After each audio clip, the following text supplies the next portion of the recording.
Anaitwa Frank Mustafa, mimi ni afisa kilimo kutoka halmashauri ya manispaa Kinondoni.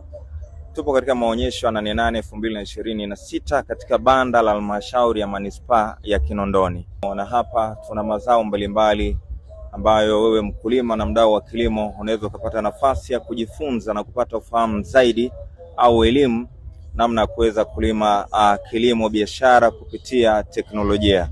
Sasa kitu ambacho ni special zaidi ni kwamba hapa katika eneo letu tumeandaa integrated farming na tumeandaa zao la mpunga. Tumelima zao la mpunga, at the same time tumeweza kuweka bwawa la samaki, na ni kitu ambacho kinawezekana, na tumefanya hivi kwa sababu kumsaidia mkulima au mjasiriamali aweze kufahamu ya kwamba katika eneo moja kama anafanya kilimo cha mpunga pia anaweza akafanya na ufugaji wa samaki. Tumeweka hivyo kwa sababu gani?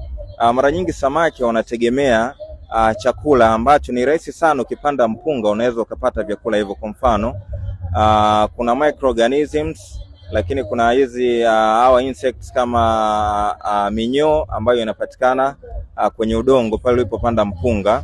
Kwa hiyo samaki wanaweza kabenefit kwa maana ya kula kile chakula na kaweza kukua vizuri.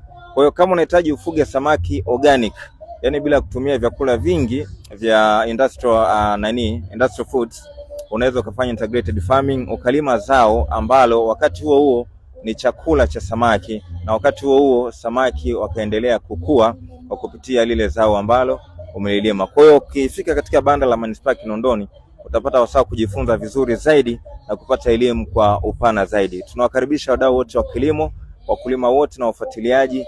Karibuni katika banda la manispaa Kinondoni. Tunapatikana hapa. Ukifika hapa utapata vitu vingi na vizuri zaidi kwa ajili ya kujifunza.